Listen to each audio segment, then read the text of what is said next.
જો આવ્યું ભૂલા પડાય તેવું ગીચ વન છે. આ 50 વર્ષ પહેલાં ગયા હશે, કારણ કે આ લીલામાં અમને પહોંચી ગયા 30 વર્ષ થઈ ગયા. તો ત્યારે એમણે દર્શન કર્યા હશે. જો નવનીત પ્રિય શાસ્ત્રી ઓથેન્ટિક એન્જિનિયર હતા, પછી એમને મજા ન આવી એટલે પુષ્ટિ માર્ગમાં એવા પ્રણવ થઈ ગયા.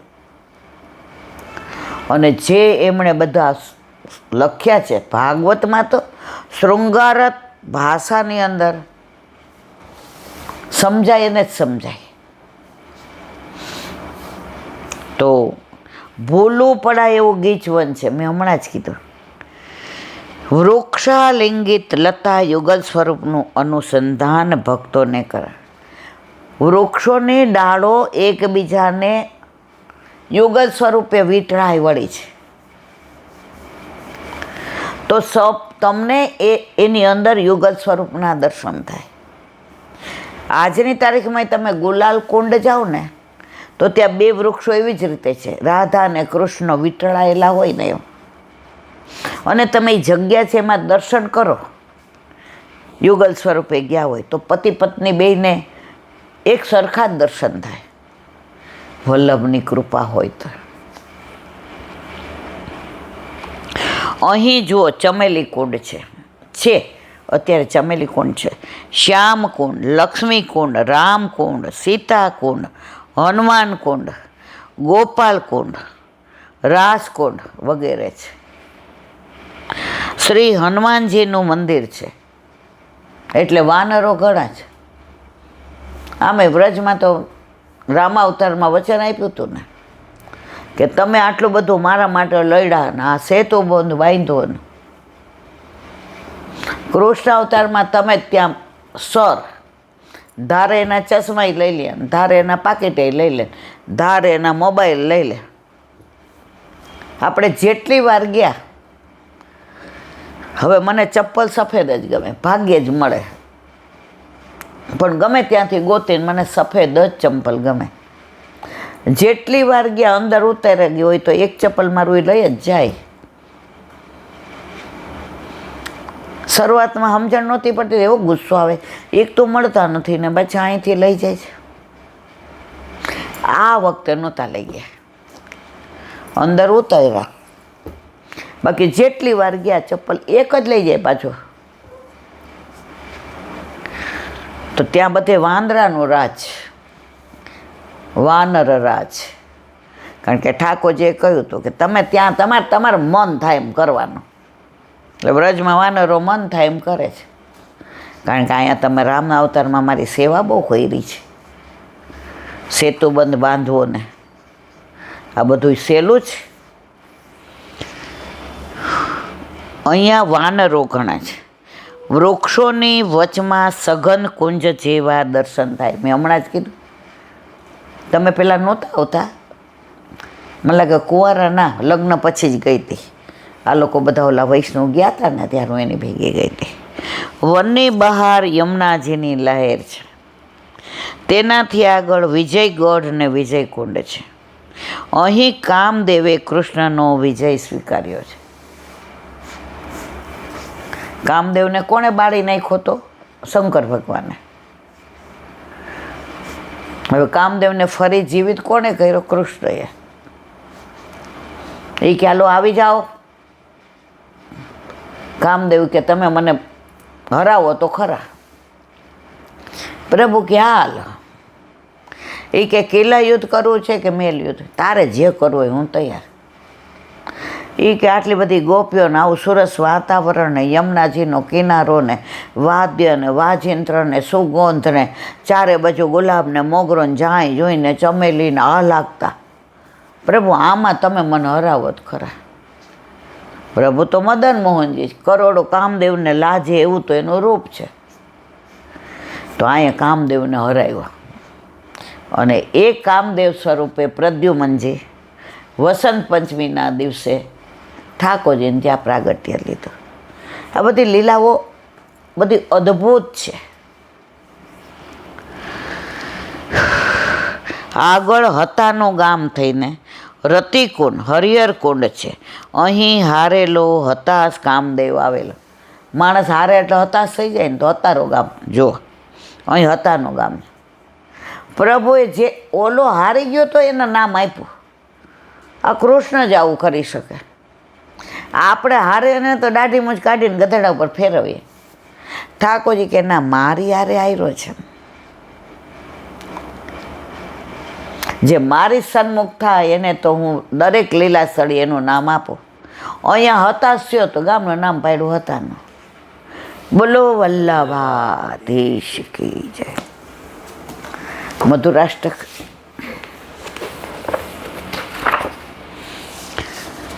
વસનમ મધુરમ. વસન એટલે વસ્ત્ર. કાલે આપણે રીંગણ લીલાનું અનુસંધાન કર્યું. વસન એટલે વસ્ત્ર. શ્રી નંદરાયજીના આંગણામાં બાલ પ્રભુ કનૈયાજી રીંગણ લીલા કરી રહ્યા છે. આનું અનુસંધાન કાલે આપણે કરેલું.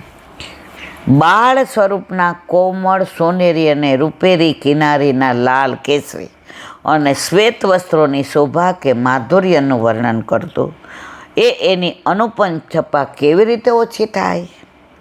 ન્યૂનતા જ ઉદ્ભવ થઈ ન શકે. આપશ્રીના મસ્તક પર શોભાયમાન પટ પર શ્રીજીની શોભામાં અદ્વિતીય લાગી 4 ચાંદ લગાવી રહ્યા છે. ધન્ય છે, સાચું પણ છે.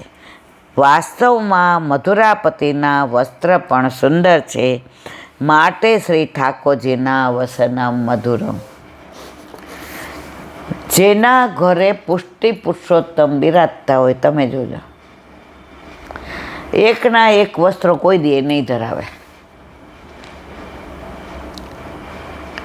નિત નવા, કારણ કે આને નિત નવું માખણ જોઈએ.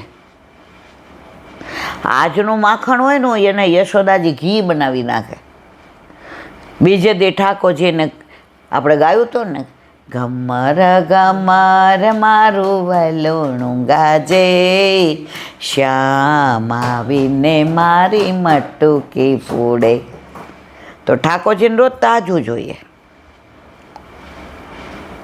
નવનીત. એમ ઠાકોરજીને નિત્ય નવા શૃંગારે નવા જોઈએ, વસ્ત્ર નવા જોઈએ.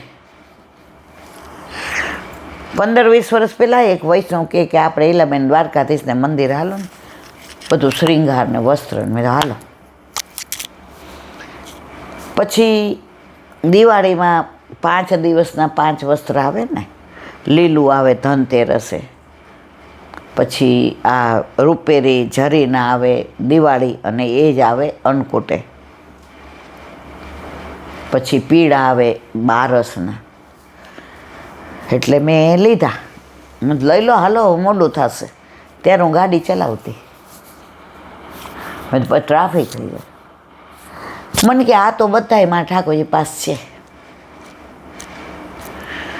મેં કીધું પણ તમારે દિવાળીમાં નવી સાડી, એ કે આપણે તો લેવી જ જોઈએ ને. તો મેં કીધું ઠાકોરજીને નહીં લેવાના? એ કે બધાય નવા નવા શ્રીનાથજીથી ભારે લાવીએ છીએ નીલાબેન, પછી એવા ને એવા જ હોય છે, નો લીધા. અને બધાય ખોટા મોતી ને ખોટું. મેં કીધું આ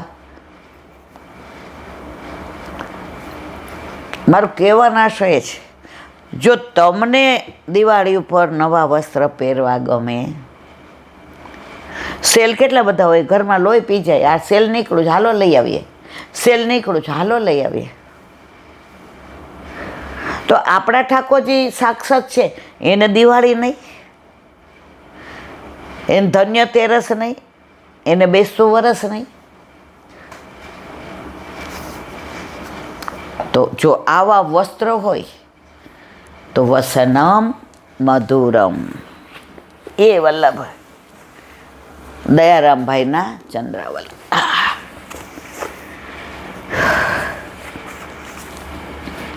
36મું ચંદ્રાવલું. પ્રીત કેવી હોવી જોઈએ ઠાકોરજીમાં, એનું અનુસંધાન. ગ્વાલિન કૃષ્ણ દરસો અટકી, વારંવાર પનઘટ પર આવત, યમુના જલ मटकी। मनमोहन को रूप सुधा निधि, पीवत प्रेम रस गटकी।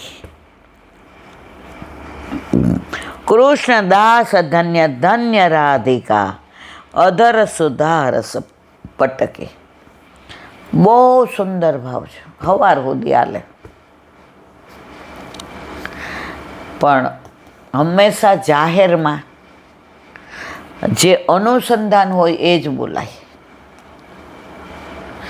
અધર સુધાનું વિશેષ વિશ્લેષણ ન કરાય. પ્રગટ કરે રસ જાય. પ્રેમનું લક્ષણ આ પદમાં બતાવ્યું છે કે જેને જેવી પ્રીત છે તેને તે જોયા જ કરે પણ તૃપ્તિ નથી થતી. આપણે શ્રીનાથજી જઈએ ને તો મંગળાને કર્યા હોય તોય પાછા શ્રીંગારમાં જાય. હવે રાજભોગમાં એ જ હોય તોય પાછા જાય, ઉથાપનમાંય જાય. શરૂઆતમાં અમદાવાદ આવ્યા ને એટલે આપણી ભેગા તમારા ઓલા ભાઈબંધ આવ એકવાર કે અમારે આવું જ. આપણે કીધું ભાઈ જો ત્યાં ગીરદી હોય, પછી તમે એમ કહો આટલી બધી ધક્કા મૂકીને આમ ને તેમ ને. એ કે અમે એકવાર દર્શન કરો. સારું હાલો. પેલા આટલી બધી હોટેલો ને રિસોર્ટ ને નહોતા એટલે ધર્મશાળામાં જ ઉતરતા. એટલે કીધું ભાઈ જો તમે બધા 3 સ્ટાર હોટલવાળા, ત્યાં એવું નથી. અમે ઉતરીએ ત્યારે વલ્લભ સારામાં સારું ગણાતું. એ કે ઉતરશો. હવે મંગળાના કર્યા, ગીરદી તો હોય જ. પછી શ્રીંગારમાં આપણે ઠાકોરજીને પહોંચીને કીધું હવે ભાઈ તમારે આવું જ, ભાભી તમારે આવું જ. એ કે હાલો ને આવીએ. એ ફરવા માટે આવ્યા હતા.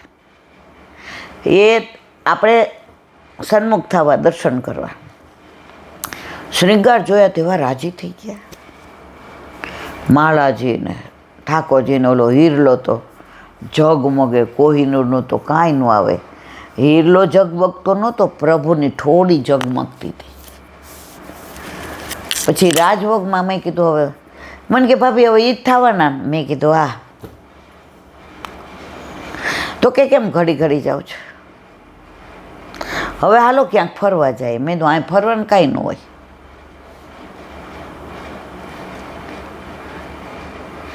અન્ય માર્ગીને શું સમજાવવું કે મંગળામાં પ્રભુ આંખો મૂંદતા હોય અને આમ આપણી આમ પરાણે જોતા હોય. શ્રીંગારમાં ઠસ્સાવાળા તૈયાર થઈને હોય. રાજભોગ આરોગ્ય હોય ને એટલે હવે અનોસર એટલે જરા આરામની ઓલામાં હોય. ઉથાપનમાં જાઓ ને એટલે બપોરના અનોસરમાંથી જાગ્યા હોય. ઘર જેવે કી હુઈ હે બિરિયા, ગિરધર લાલ જગાવો ઉથાપનમાં. અને સાંજે ગાયો ચરાવીને આવે તો ગાયોની હારે જે કેલી કરી હોય ને આનંદ કર્યો હોય ને સખાઓની સાથે છાક આરોગ્યા હોય ને યમુનાજીમાં કૂદકા માર્યા હોય ને કદમ ચડીને વેણું વગાડી હોય ને એ જુદી વાત છે, એ જુદો ભાવ. રાતના અંગાભૂષણ જનની ઉતારત, ખાલી તનિયો પહેરીને પોઢવાની તૈયારી કરતા હોય ત્યારનું. હવે અન્ય માર્ગીને હું સમજાવું ભાઈ કે દરેક વખતે અમારો પ્રભુ એની લીલાનું દર્શન કરાવે છે, પણ પોતાનાને છે. આ તમે પોતાના નથી, પારકા છો. એટલે તમે એમ કહો ઘડી ઘડી હું જાઉં તો